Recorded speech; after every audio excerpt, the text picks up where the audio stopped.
Assalamualaikum warahmatullahi wabarakatuh. Nama saya Syurti Primadayani dari Institut Azura, salah satu anggota dari pelatihan pekerti dari Universitas Bengkulu gelombang kedua. Pada hari ini kita akan ujian real teaching yang akan membahas tentang kekuatan permintaan dan penawaran.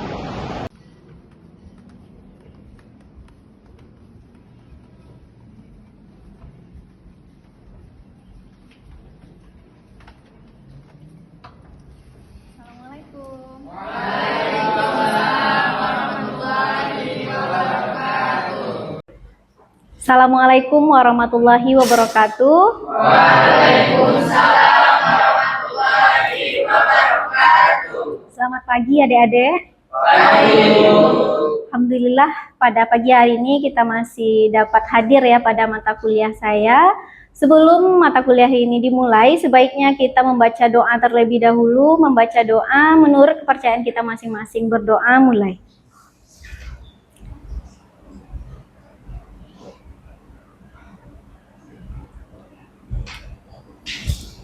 Baik, berdoa selesai. Seperti biasa kampus kita selalu sebelum kita memulai perkuliahan, kita membaca ayat suci Al-Quran terlebih dahulu. Kepada Ibrahim dipersilahkan untuk membaca ayat suci Al-Quran terlebih dahulu.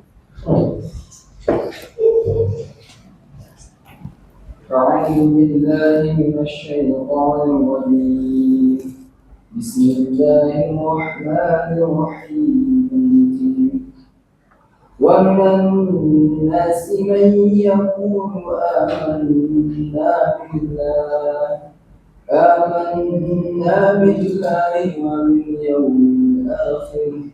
وباليوم الآخر وما هم بمؤمنين يخادعون الله والذين آمنوا وما يخدعون إلا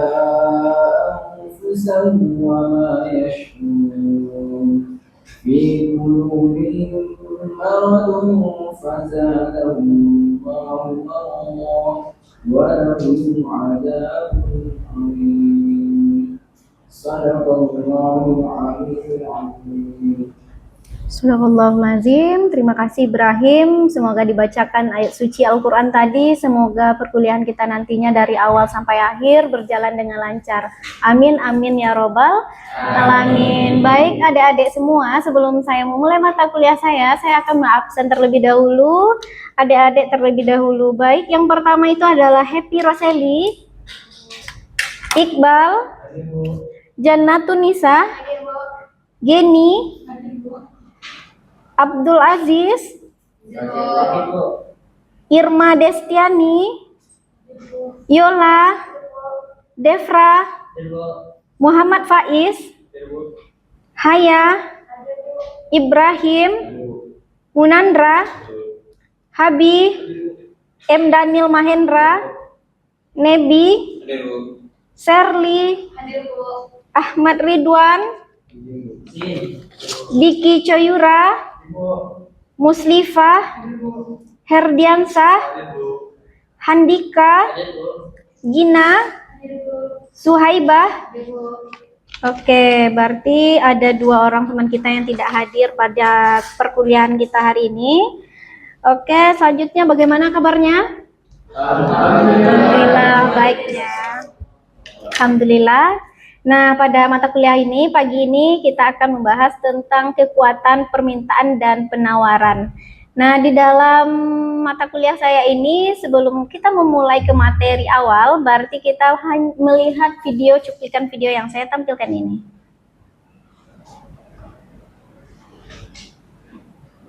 Harga kebutuhan pokok sembako di pasar beredar negara menerapkan naik mulai Rp500.000 per kilogram. Minyak goreng subsidi minyak kita yang biasa dijual Rp17.000 naik menjadi Rp18.000 per liter. Gula pasir dari sebelumnya Rp17.000 naik menjadi Rp18.000 per kilogram. Kenaikan juga terjadi pada komoditi beras. Hampir semua jenis beras mengalami kenaikan hingga Rp500 per kilogram. Beras impor Rp14.000 naik menjadi Rp14.500 per kilogram. Tapi seperti susu sebelumnya 17.000 ini naik menjadi 17.500 rupiah per kilogram. Pada pagi ini 16.500 dari sebelumnya 16.000 rupiah per kilogram. Akibatnya pedagang sapi membeli hingga omset turun 40% dan telah mengurangi jumlah belanjaan.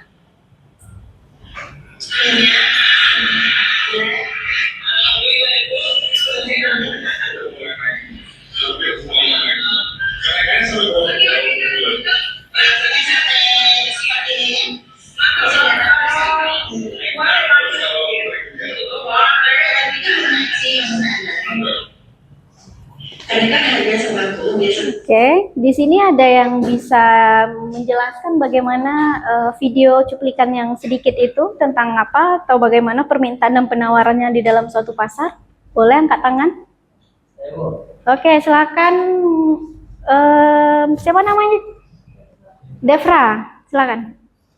Berdasarkan dari apa yang saya lihat dari video tersebut, dapat disimpulkan bahwa semakin tinggi harga sembako, maka daya tarik pembeli itu semakin berkurang karena harga-harga naik itu membuat beberapa pembeli mungkin berpikir untuk mengurangi persediaan yang ada ataupun jumlah pembelian yang ada. Oke, jawabannya sangat bagus sekali ya untuk siapa namanya tadi? Devra. Nah, selanjutnya kita lihat untuk slide berikutnya, kita lihat ya. Nah, di sini tujuan pembelajaran yang pada hari ini itu yang pertama itu adalah mahasiswa mampu menjelaskan bagaimana hukum permintaan dan hukum penawaran. Nah, yang kedua itu adalah faktor-faktor apa saja yang mempengaruhi permintaan dan penawaran itu. Nah, di sini sebelum saya melanjutkan, kita kuisis terlebih dahulu ya untuk bisa nanti bagaimana mahasiswa ini kita ini dulu tes dulu ya, nanti kita ini saya lihat dulu, nanti silakan di scan pakai HP-nya sendiri, kita kuisis terlebih dahulu.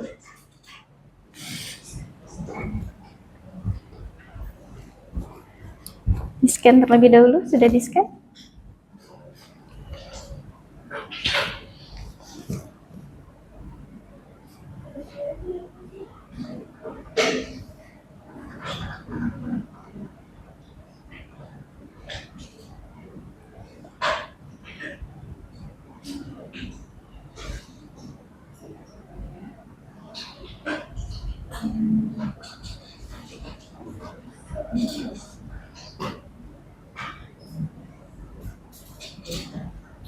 Sudah di scan semua?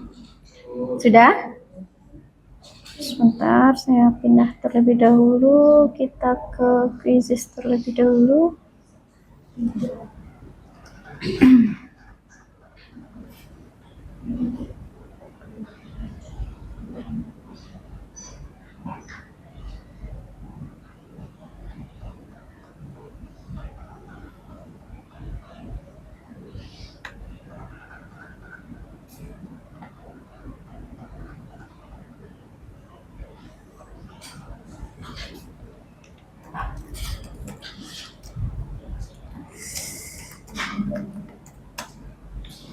Apakah semuanya udah muncul?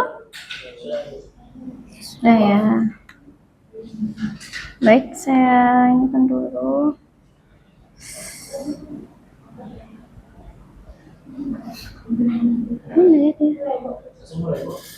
Oke, boleh, silakan. Bisa dimulai nggak kalau tanpa saya ini kan? Bisa? Bisa ya? Bisa? Oke, lanjut, silakan diisi ya.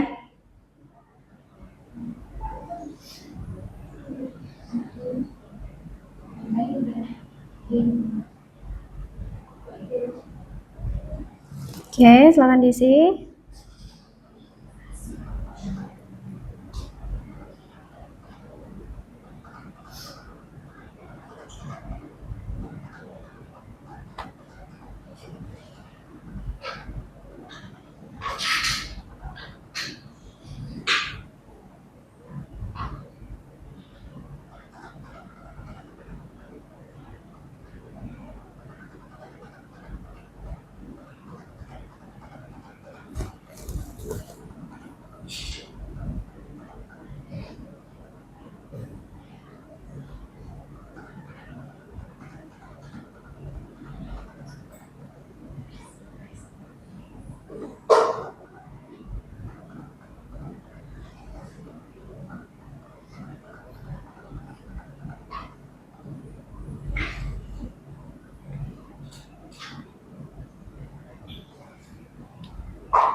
Sudah? Oke, terima kasih. Untuk selanjutnya ini kita lanjutkan lagi. Setelah mengisi kuisis tadi, kita lanjutkan untuk masuk ke mata kuliah ya. Nah, di sini saya akan jelaskan bagaimana permintaan. Nah, ada yang tahu di sini apa itu permintaan? Oke, Nebi? Permintaan itu apa? Oke, kita lihat ya. Coba dibaca Nebi, apa itu permintaan? Permintaan adalah sejumlah barang yang dibeli atau diminta pada berbagai tingkat harga tertentu dan waktu tertentu. Jika harga barang naik, jumlah barang yang dibeli akan berkurang. Sebaliknya, jika harga turun, maka jumlah barang yang dibeli semakin banyak. Oke, bagus ya. Ini ada permintaan demand. Nah, di sini permintaan itu bisa disebut juga dengan jumlah barang atau jasa yang diinginkan dan mampu dibeli oleh konsumen pada berbagai tingkat harga dalam jangka waktu tertentu dengan menganggap faktor yang mempengaruhi itu ada konstan atau tetap. Nah, permintaan diartikan juga sebagai keinginan seseorang terhadap suatu barang atau jasa pada berbagai tingkat harga dalam jangka waktu tertentu. Nah, di sini ada cuplikan video lagi. Coba diperhatikan. Yeay! Karena stok sudah tersedia, orang-orang jadi berdatangan ke kedaiku lagi. Permintaan minuman jus buah itu ternyata sangat banyak ya. Ini jadi kesempatan aku untuk terus mendapatkan keuntungan lebih banyak lagi. Ya, aku akan pasang tarif lebih tinggi lagi dan tinggi lagi. Kok sepi ya sekarang kedaiku? Apakah karena aku memasak harga terlalu tinggi sehingga mereka sudah tidak mampu membelinya? Untuk mengetahuinya secara lengkap, yuk simak video kembali. Oke, apa yang bisa diambil dari inti yang video yang saya ambil tadi? Bahwa semakin tinggi suatu barang, maka pembelinya menurun. Sedangkan jika harganya menurun atau murah, itu banyak datang untuk masyarakat untuk membelinya. Oke, kita lanjut. Oke, ada jenis-jenis permintaan. Yang pertama itu adalah permintaan berdasarkan daya beli konsumen. Ini kalau menurut daya beli konsumen itu adalah kemampuan seseorang dalam membeli barang atau jasa yang mereka butuhkan. Nah, di sini dapat kita ketahui juga bahwa permintaan berdasarkan daya beli dapat dibedakan menjadi 3 macam. Nah, ini boleh kita lihat. Yang pertama itu adalah permintaan absolut, permintaan potensial, dan permintaan yang efektif. Permintaan absolut ini adalah suatu jenis permintaan di mana permintaan yang tidaklah disertai oleh kemampuan atau daya beli konsumen. Yang kedua itu adalah permintaan potensial. Nah, di sini suatu jenis permintaan yang disertai dengan kemampuan membeli seseorang, akan tetapi kemampuan tersebut tidak dipergunakan untuk membeli sejumlah barang dan jasa yang dibutuhkan. Nah, kita lihat yang ketiga itu adalah permintaan yang efektif. Nah, di sini adik-adik juga bisa melihat jenis permintaan yang diikuti oleh daya beli konsumen dan juga telah dipergunakan untuk melakukan pembelian terhadap barang dan jasa yang diinginkan. Nah, di sini kita lihat jenis-jenis permintaan. Nah, yang kedua itu jenisnya itu adalah permintaan berdasarkan jumlah konsumen. Nah, permintaan ini dapat dibedakan menjadi 2 jenis permintaan, yaitu, nah, di sini kita bisa lihat ya, adik-adik juga bisa membaca di papan tulis ini ada permintaannya itu adalah perorangan dan permintaan pasar. Nah, bagaimana perorangan ini? Nah, perorangan ini adalah jenis permintaan dari individu atau bisa diartikan sebagai jumlah permintaan yang bersumber dari masing-masing secara personal. Nah, sedangkan kalau permintaan pasar ini adalah kumpulan dari permintaan perorangan ataupun sejumlah permintaan dan oleh kumpulan individu tertentu, nah, ataupun yang dilakukan oleh masyarakat secara menyeluruh.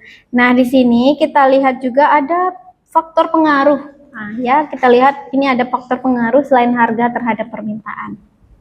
Nah, ini setelah ini Kita melanjutkan, hukum permintaan itu secara teoritis itu lebih memfokuskan pada hubungan antara harga suatu barang dengan jumlah barang yang diminta. Sedangkan pada kenyataannya banyak permintaan atau suatu barang juga ditentukan oleh beberapa faktor. Nah, untuk itu perlu kiranya dalam teori mengenai permintaan ini diamati pula faktor-faktor lain yang mempengaruhi selain harga. Oke, kita lihat. Suatu antaranya suatu barang dengan barang yang lain dapat dibedakan menjadi 3 jenis. Nah, di sini adik-adik bisa lihat jenisnya itu apa gitu. Permintaan ini seperti apa jenis-jenisnya.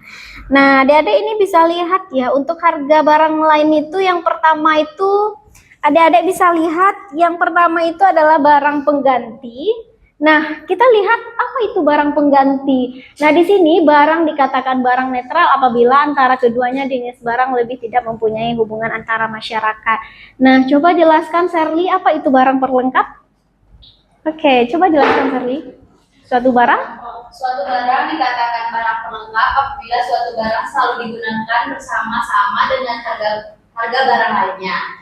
Gula adalah barang pelengkap dari kopi atau teh karena pada umumnya kopi dan teh yang kita minum harus dihubungi gula. Oke, untuk barang netral coba Diki.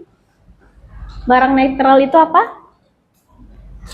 Barang dikatakan barang netral apabila antara dua jenis barang atau lebih tidak mempunyai hubungan antara. Oke, sudah tahu ya perbandingan antara barang pengganti, barang pelengkap, dan barang netral ya. Oke, di sini ada yang menanyakan tentang barang pengganti dan barang lengkap atau barang netral, paham ya? Dari yang kita lihat di papan tulis, dari teman-temannya sudah menjelaskan tadi. Nah, selanjutnya itu adalah pendapatan masyarakat. Nah, pendapatan masyarakat merupakan faktor yang penting dalam menentukan corak permintaan terhadap berbagai barang. Perubahan pendapatan cenderung selalu menimbulkan perubahan terhadap permintaan. Nah, di sini, berdasarkan sifat perubahan permintaan apabila pendapatan berubah, suatu barang dapat dibedakan menjadi 4. Nah, yang pertama itu ada barang apa?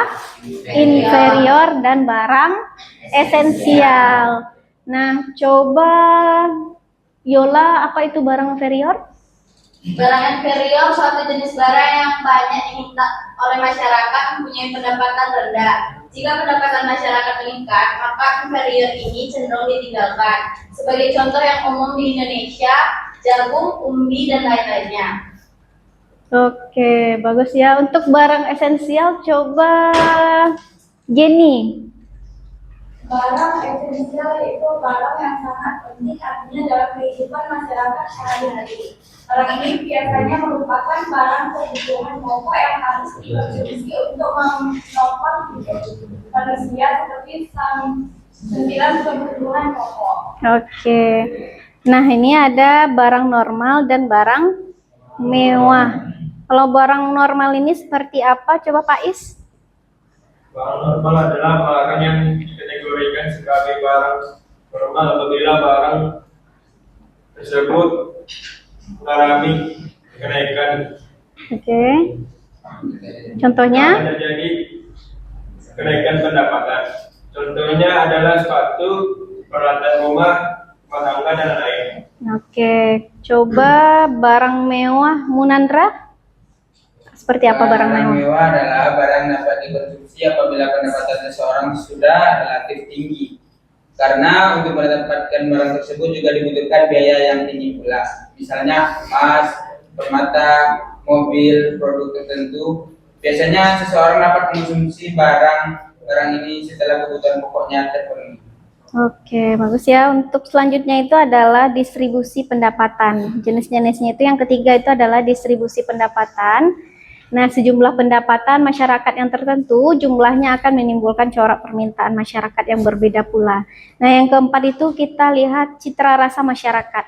Nah, citra rasa masyarakat di sini, citra rasa sangatlah berpengaruh terhadap jumlah permintaan. Oke, yang kelima itu adalah jumlah penduduk. Nah, jumlah penduduk di sini, pertumbuhan jumlah penduduk tidak secara otomatis akan menambahkan jumlah permintaan. Biasanya pertambahan penduduk akan diikuti oleh perkembangan penduduk akan diikuti oleh perkembangan dalam kesepakatan kerja. Nah, di sini adik-adik bisa lihat perkembangan kesempatan kerja akan meningkat jumlah orang menerima pendapatan dan akhirnya menambah daya beli atau konsumsi di masyarakat. Nah, di sini adik-adik juga lihat pertambahan daya beli inilah yang akan meningkatkan permintaan. Oke. Di sini kita akan melanjutkan dari tujuan pembelajaran kita. Kita harus bisa menentukan kurva permintaan dan penawaran. Nah, di sini kita lihat terlebih dahulu kurva permintaan.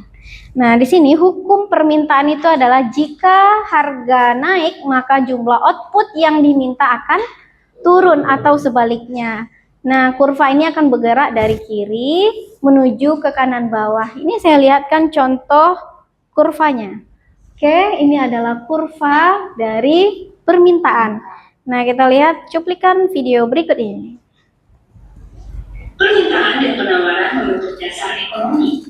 Untuk memahami prinsip ini, kita perlu memahami bahwa saat permintaan aset meningkat atau saat pasokan menurun, harga aset akan meningkat dan sebaliknya. Berikut ini adalah contoh yang menggambarkan prinsip tersebut.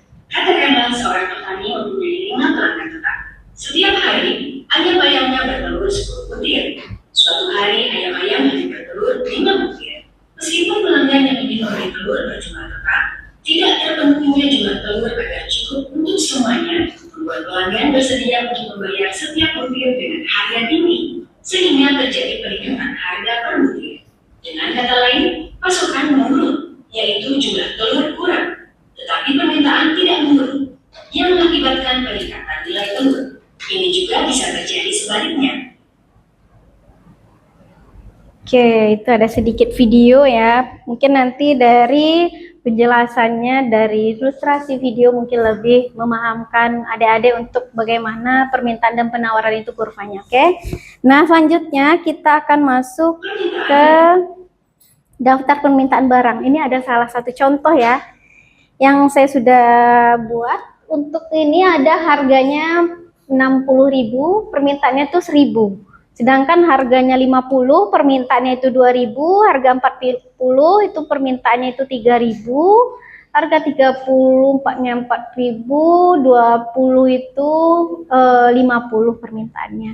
Nah, di sini ada yang bisa menyimpulkan bagaimana harga dan permintaan ini? Boleh tunjuk tangan? Ada yang tahu? Oke, silakan.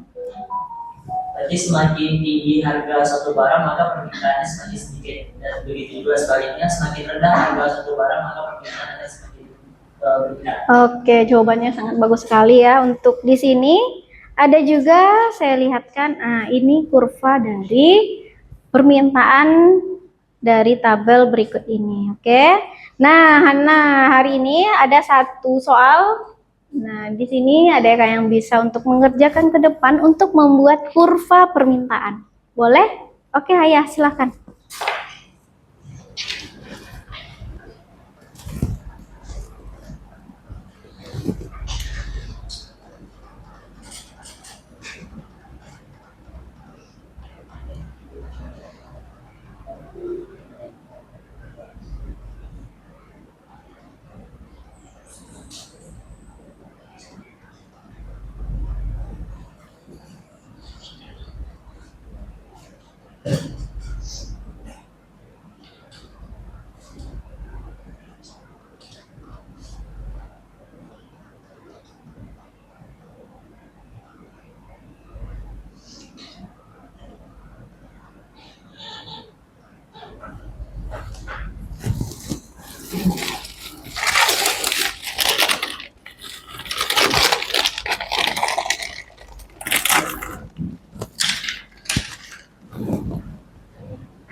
Oke, saya lihat terlebih dahulu.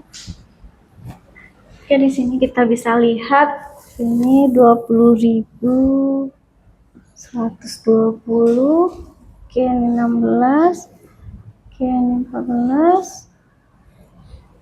Oke, jawabannya tepat sekali.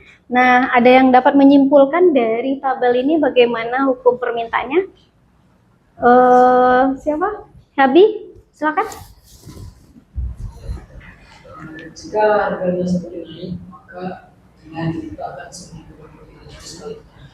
Oke, dari harga ini berapa ininya? 20.000. Kalau jumlahnya 120. Jika harga bermangkok dalam rupiah 20.000, maka jumlah yang diminta adalah 120. Oke. Jawabannya bagus ya Habi ya. Baik, ada yang ingin bertanyakan tentang permintaan? Paham ya? Paham. Oke, kita lanjutkan. Nah, ini ada pergeseran kurva permintaan. Nah, pergeseran kurva permintaan itu adalah perubahan jumlah barang dan jasa yang dibeli banyak lebih sedikit yang terjadi akibat pengaruh berbagai faktor lain selain harga. Nah, di sini ada faktor-faktor yang mempengaruhi permintaan suatu barang. Oke, yang pertama itu apa? Harga barang. Yang kedua itu adalah harga barang yang berhubungan. Yang pertama itu adalah barang substitusi dan barang komplementer. Nah, yang ketiga itu adalah pendapatan konsumen, yang keempat itu adalah selera, dan yang kelima itu adalah jumlah penduduk. Nah, setelah permintaan kita melanjutkan ke penawaran. Ada yang di sini tahu apa itu penawaran? Nah, di sini saya jelaskan, penawaran itu adalah jumlah barang yang produsen ingin tawarkan pada berbagai tingkat harga selama suatu periode tertentu dengan menganggap faktor yang mempengaruhinya itu konstan atau tetap. Penurunan permintaan adalah penurunan pembelian akibat kenaikan harga. Penawaran adalah jumlah keseluruhan barang dan jasa ditawarkan atau ingin dijual oleh produsen di pasar dengan harga tertentu pada waktu tertentu. Nah, di sini ada jenis-jenis penawaran juga. Kita adik-adik bisa lihat ya, ada penawaran individual dan penawaran pasar. Individual di sini adalah jumlah produk yang ditawarkan oleh produsen, sedangkan penawaran adalah penawaran suatu barang dari penjual atau produsen di suatu pasar. Oke, kita lihat di sini faktor yang mempengaruhi penawaran. Boleh dibacakan Happy? Apa aja faktornya? Silakan. Yang mempengaruhi penawaran yaitu harga barang itu sendiri, harga barang lain terkait, harga faktor produksi, biaya produksi, teknologi produksi, jumlah pedagang atau penjual, tujuan perusahaan, dan kebijakan pemerintah. Oke. Nah, selanjutnya kita masuk ke kurva penawaran. Dalam kurva penawaran, semakin tinggi harga, semakin banyak pula barang yang ditawarkan. Kurva ini bergerak dari kiri bawah menuju ke kanan atas. Nah, kita coba lihat. Ini contohnya dari kurva penawaran. Nah, di sini saya juga membuat contoh daftar penawaran roti coklat. Oke, harga roti itu 500, jumlah penawarannya itu 0. Kalau 1000, 2, 1504, 2006, 2508, 3010. Nah, dari tabel ini siapa yang bisa menyimpulkan? Daniel bisa? Tunjuk tangan. Oke, silakan. Ada yang bisa? Yola? Oke, Habi, silakan Habi. Jika harga itu semakin turun, maka penawarannya juga akan semakin berkurang. Oke. Jika harganya semakin naik, maka penawarannya juga semakin naik. Bagus sekali ya. Oke, kita lihat untuk tabelnya ini. Bisa dilihat? Oke, untuk di sini ada yang bisa membuatkan tabelnya, silahkan langsung membuatkan tabelnya, membuatkan grafiknya, kurva permintaannya, silahkan. Salah satunya boleh, nanti kalau salah nanti kita perbaiki bersama. Oke, silahkan di depan. Yang cewek, yang cowok lah. Iya, yuk segera. Nebi bisa? Oke, Dika, silakan. Terus saja jika mau terus. Oke, yang jadinya. Oh ada.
Oke, terima kasih.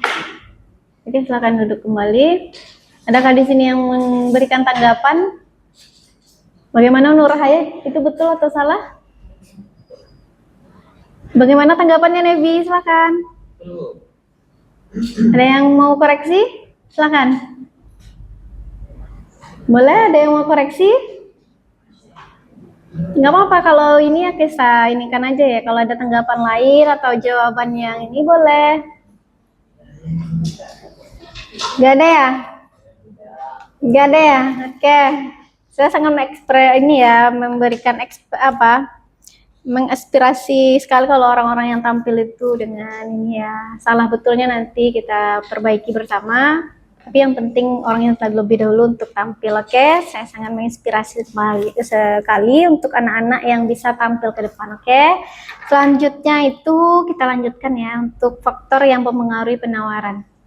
Nah, di sini yang pertama,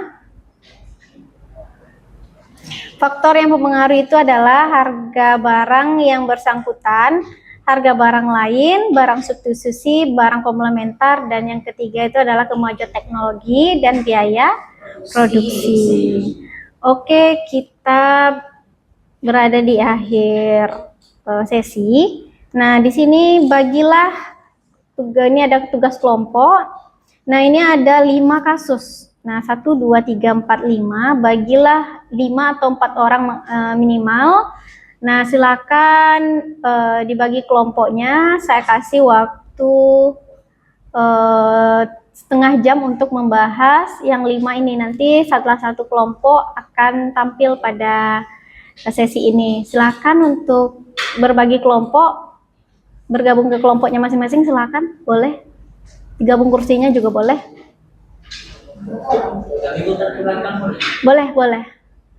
Boleh, silakan bagi kelompoknya itu 5 ya, 1, 2, 3, 4, 5. Ada 5 kasus, silakan diambil 1 kasus per kelompok. Kelompok 1 siapa yang ngambil? Tolong anggota kelompoknya dibilang terlebih dahulu. Kelompok 1 Ibrahim. Ibrahim, kelompok 2 Nebi.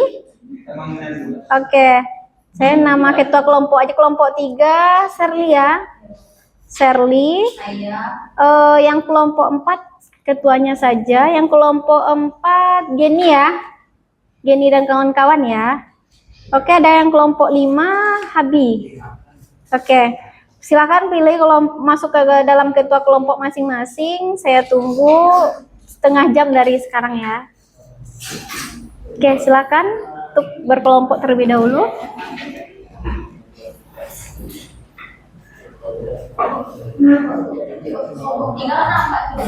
Oke. Kelompok 3 itu kenaikan harga BBM.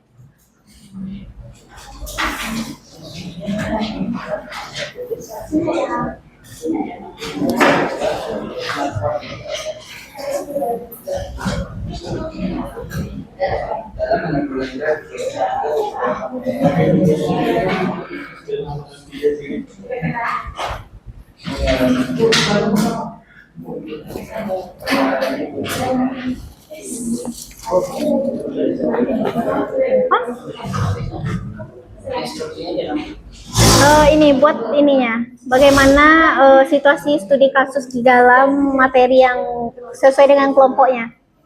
Misalnya nanti ada penurunan harga smartphone, studi kasusnya kan ada nih. Nah, jadi ceritakan studi kasus itu di dalam satu kelompok itu. Nanti satu-satu akan tampil ya ke depan. Oke?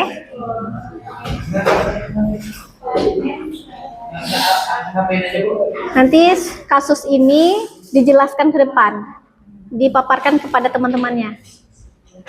Oke?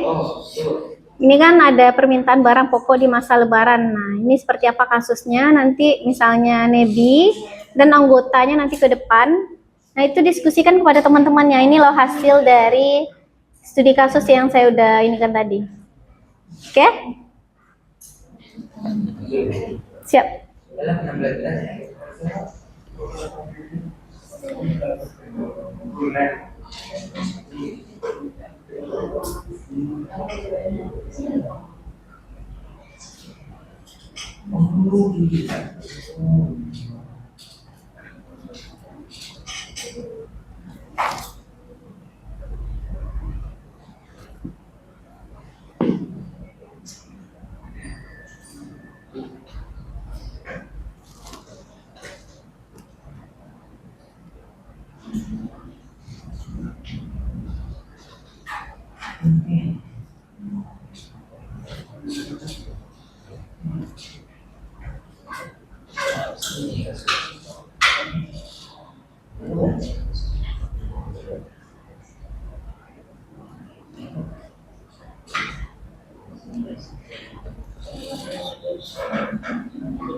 sih absennya? 2 ya. Nanti setelah ini kalau ada waktu nanti kita ini.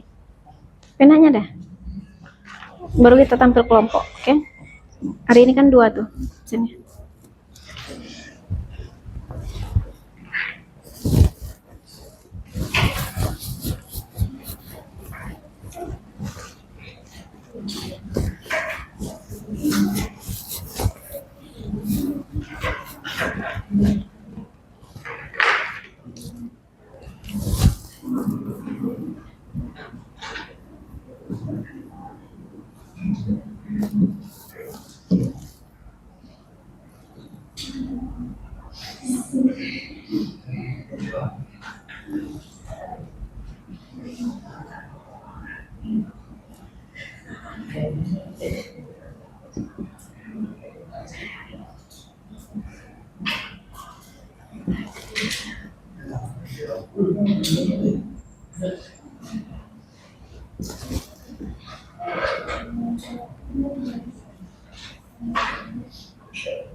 Apa?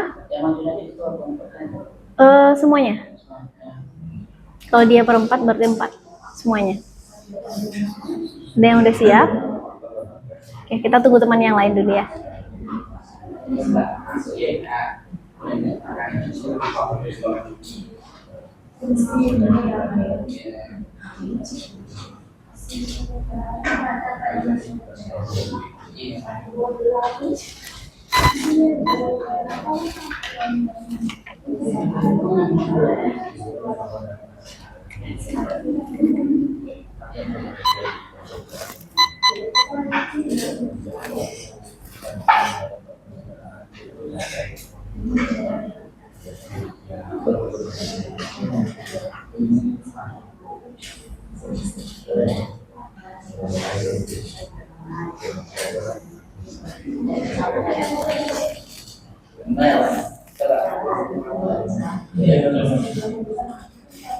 Oke, udah ada yang siap, udah semua kelompok udah siap, kelima kelompok sudah siap.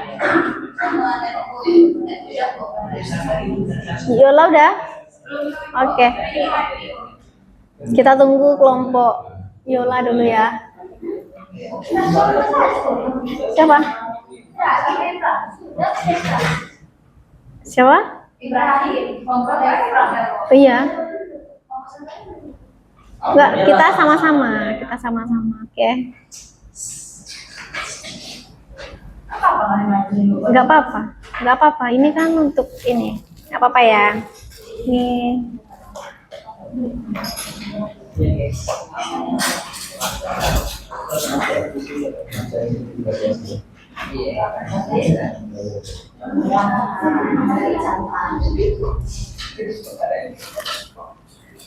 Dah?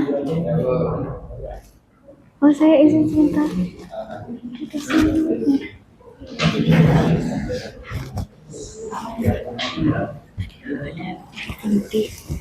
Berhenti nggak tadi? Wah, iya. Iya, mati tuh. Apa kipannya ada berapa sama susah? Tadi kata itu ada 2. Setelah tadi dalam Malaysia ada berapa? 1. Nggak 2 ya? 1. Ini kan bisa diedit kan? Nggak tahu sih. Kan boleh kita edit. Karena satu nggak mau nambah kayak perkenalan kan? Ini sebentar dulu, nanti lah kak ininya. Nah, jam berapa? Iya, nah tadi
Alhamdulillah, saya ucapkan terima kasih kepada LPPMPP Universitas Bengkulu.